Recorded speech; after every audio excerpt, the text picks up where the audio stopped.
Griftlands is a roguelike deck builder that blends strategic card play with colorful characters and a surprising amount of heart. You follow the stories of three grifters, basically mercenaries, building decks that represent how they handle conflicts, both in combat and in negotiations. What makes Griftlands such a great game, especially for kids and families, is how approachable it is. The rules are easy to understand, but the real challenge comes from learning how cards synergize and experimenting with creative strategies. Add in the charm, expressive art, and playful writing, and you get a game that rewards smart thinking without ever feeling overwhelming. Not only is Griftlands an incredible game, it's also the first strategy game that Luke, my eldest, and I really bonded over.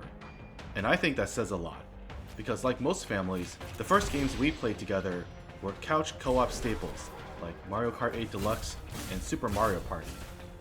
Griftlands is single player, but just watching it was enough to hook him. Ever since then, we've spent way too much time geeking out over close calls, wild runs, and especially those moments where a build gets completely out of control. So today, I'm really excited to share that Luke is officially making his Buddy Up gaming debut, joining me to talk about his favorite builds and how he learned to break Griftlands. Hey Luke. Hey everyone. I was thinking about the first time I showed this game to you and your sister.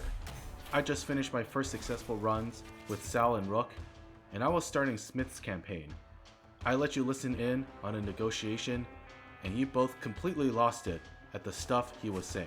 Tapa Tupe! Yeah, that was amazing.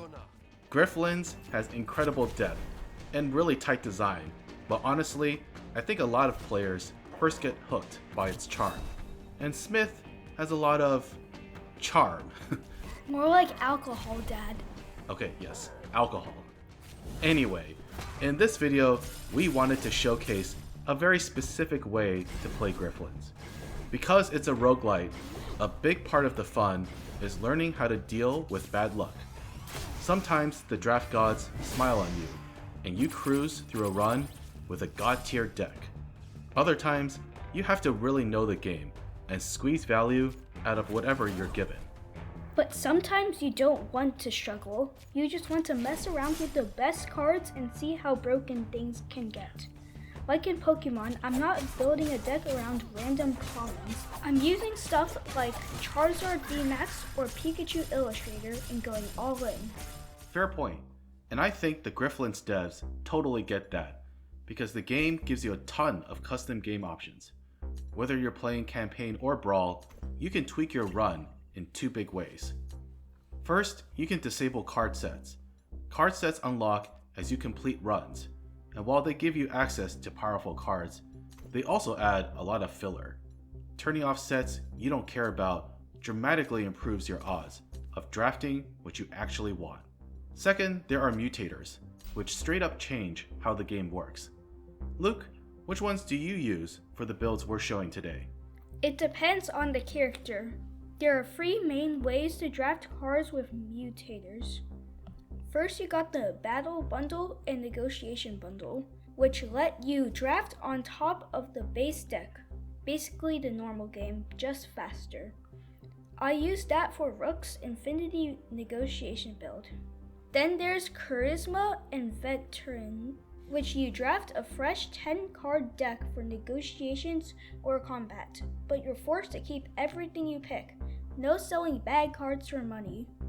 And finally, Havarian Mulligan, which gives you 2 sets of 5 cards with a couple chances to re-roll cards that you don't like. Wow, that's a lot of options. Yeah, but they're all pretty good.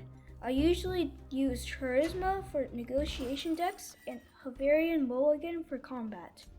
I also turn on Land of Plenty so I get a card after every fight or negotiation, and Elimination so I can remove as many bad cards as I want in shops. Nice. With those settings, we're going to show off infinite builds for both combat and negotiation across all 3 characters. If you haven't seen our Broken Builds video, an infinite build is one where you create a loop that never ends. dealing damage forever in a single turn. The enemy never even gets a chance to hit back. They're obviously super overpowered, but the game doesn't just hand them to you. You really have to understand the systems and tinker with your deck to make them work. Let's start with negotiations. Luke, what did you come up with for Sal? Sal's Infinity Negotiation build starts with Boosted Setup and Pale Tyrannitize. That gives you free influence, then converts 1 influence into 2 dominance, all at 0 cost. Then you play Pale Domineer, which deals damage and turns those 2 dominance into 2 actions. Finally, Brainstorm redraws your entire hand for 1 action. So overall, you deal damage and end up with more actions than you started with. That's slick. And what I love is that it even works against the Rise. Their gimmick of increasing card cost is super annoying, but Pale Domineer basically cancels it out. What about Rook? Rook's Infinity build uses Bluff and Dig. Both cost 0 actions when this coin is on the right side. Dig is your damage, Bluff draws cards, and if you have 2 bluffs, you can redraw your entire deck. The only setup is upgrading both cards to trigger off the same coin side, then using Decisive Call It to lock the coin at the start. What cracks me up is that both Sal's and Rook's builds mix diplomacy and hostility cards. 1 second they're calm, and the next they're threatening. Seriously, they need a chill pill. We're going to skip Smith's Infinite Negotiation build here. If you want to see that one, check out our Broken Builds video, links on screen. Let's move to combat. What did you do with Sal? Sal's Combat Infinity is really cool. Switchblade adds a copy of itself to your discard pile and draws a card. If it's the only card left, it just keeps on drawing itself. The catch is that you need 2 combo for the draw, so at the start of the fight you expend 2 inside fighting cards.